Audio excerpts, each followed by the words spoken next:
let's start another video. There were a couple people that said that they were kind of new to this, so I'll go from the very start of it.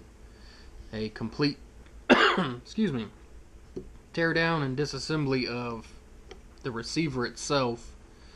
First thing you're going to need is a punch to get these two pins out. I've actually already got mine started. I don't have a punch here, but you can use what you have. Punch is preferred. It is a whole lot easier to get them out if you use a punch. Some of them are harder than others, some of them are easier. My custom build has oversized pins, and you need a punch to get them out. This one here, I can use a precision screwdriver and a screwdriver and just whack it one time, and they pretty much come all the way out. Once you have those out, you just set them off to the side. You'll want to take the trigger group out next, and the way I always do it is I just put my palm on the trigger guard itself, grab right here and just lift up, and it rotates right out of the way. Your ejector will flip over, which is no big deal. You just put it back where it goes, move that out of the way. The next step is to remove your bolt buffer. I've actually got a homemade one. It's my own little custom design that I make. Most of them are solid. Mine's actually open in the center, and it's a two-piece. So when I push mine out, it comes out in two different pieces. It's a, because I know I had some people asking about it, it's a vinyl tube and a roll pin, and when they go together, it is extremely quiet when it cycles. I can't remember off the top of my head. I want to say it's a 3/16 pin or vinyl tube, one or the other. I found it on one of the different chat sites for 1022s. But the next step, after removing the bolt buffer, you can now take out the bolt itself. I have an aftermarket charging handle in this, so my spring, it's not a captive spring. It'll try and shoot out on me.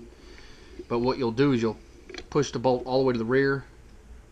With it sitting like this, you can put your finger and you can feel your extractor down inside there. I don't know if you'll be able to see it any. You'll lift, and once you lift, everything will want to start coming apart. Hold to the rear the bolt, and once you get it, your whole charging handle will actually slide forward, and from there, if you do it right, everything should just fall right out, like so. And mine's all covered in grease and or oil and all that good stuff. The next thing to remove will be a charging handle. Yours will be captive if it's a factory. This is not a factory piece, so I have to be a little bit more careful with it. And it all comes out like that. This is a on tactical, I believe, charging handle and spring assembly. My custom build has a JWH, and I think this is the JWH guide rod, because it's a stainless guide rod, and it had the interchangeable springs. Heck, I can't remember. I swapped this thing around so much. But that's pretty much it to disassemble it. The only other thing to take off is the barrel. And you just remove the two cap screws for the barrel itself right here. Take your V-block out. I don't know if I have any tools out here to do this real quick. Let me see. Yep, sure do. You just put everything together and turn, and it all should come right apart. There we go.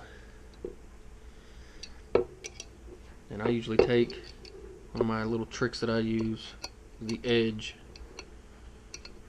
and try to rotate it enough to where it'll come out. Sometimes it goes quick, sometimes it doesn't. Just depends on how lucky you get with it. There we go.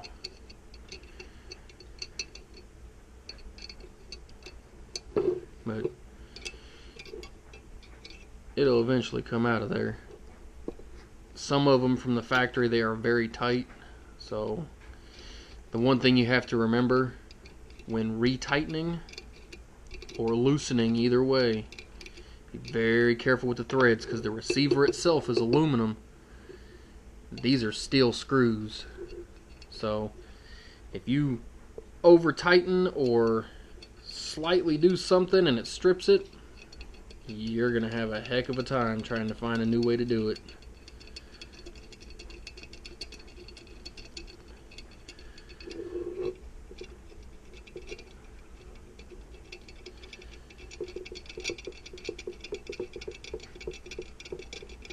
I sit here and I pull. This is the gun that I bring out every time I do one of these videos. I don't know why. This was the very first one that I've ever built. Used to be a completely factory gun.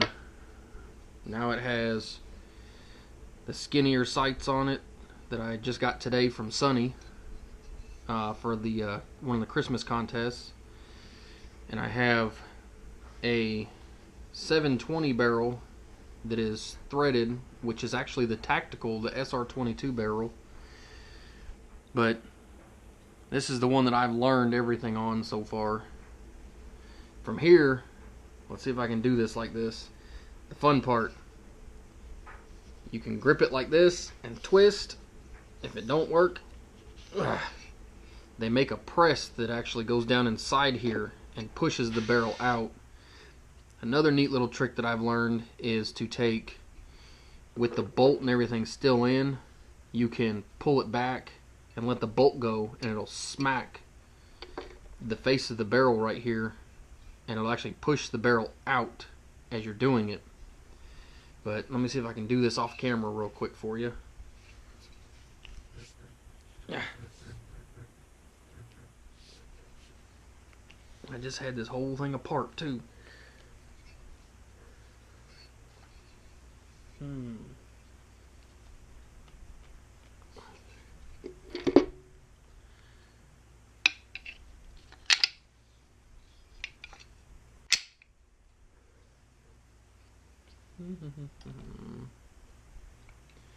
When in doubt, you improvise.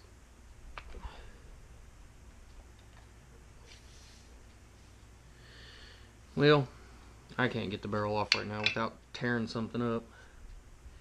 But I'll go into a little bit more. I think there was a couple people that asked about polishing. On a factory bolt, you can see like the little landings right here. These are about the only things you're going to polish. I mean, you can polish the whole bolt, it ain't going to hurt. But contact points are the points that you want to polish. You can see right here, I don't know if you can see it, but that's actually where your hammer recocks. And you'll want to round it over, or just take a Scotch-Brite pad, rub on it a whole bunch and polish that bad boy up. But with over time, you'll be able to see where everything rubs. I know guys that have taken these and polished the whole bolt just because they look cool. To disassemble the bolt, I don't have any punches here, and I will not use a precision tool for this because it is a roll pin. But you will push this pin out this direction only. You will see that this side is just a little cup. This side is recessed. You'll actually push it out this way, and you'll have to be careful because right about here, underneath the firing pin, is where there's a spring that's captive underneath there. If you lose that, you will not have backwards pressure on your firing pin, and you will have misfires and all kinds of good stuff if that happens. I've actually had this whole bolt disassembled. When I bought the gun itself, the previous owner had too much Loctite. I don't know if you can still see it, but I've scraped Loctite out of everything in here. because it was down inside the bolt and the bolt wouldn't move freely. It would still fire, but it was so gummed up and nasty it wasn't even funny. Now, your extractor is actually quite easy to take out. You'll take something, push back, see if I have something small enough to do that. I know I got some around here somewhere. Alright, the extractor, there's actually a metal plunger right here that you'll push backwards. Push it backwards. The extractor will, well, it will come right out. Once you get it back, it should, whoop, pop right out. Just like so. It's down on the floor now. But once you get it out, you can actually take and, that's your extractor, plunger, and spring. So if you ever have failure to eject and the round stays in the chamber, you can replace your extractor and that'll actually make it work a whole lot better. I'm looking for my extractor. Where did it go?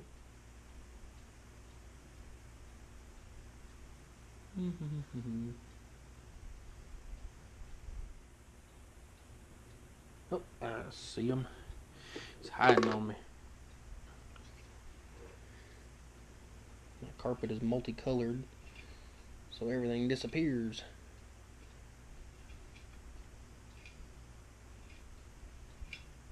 Oh, got him far enough where I can reach. Alright, there's the extractor.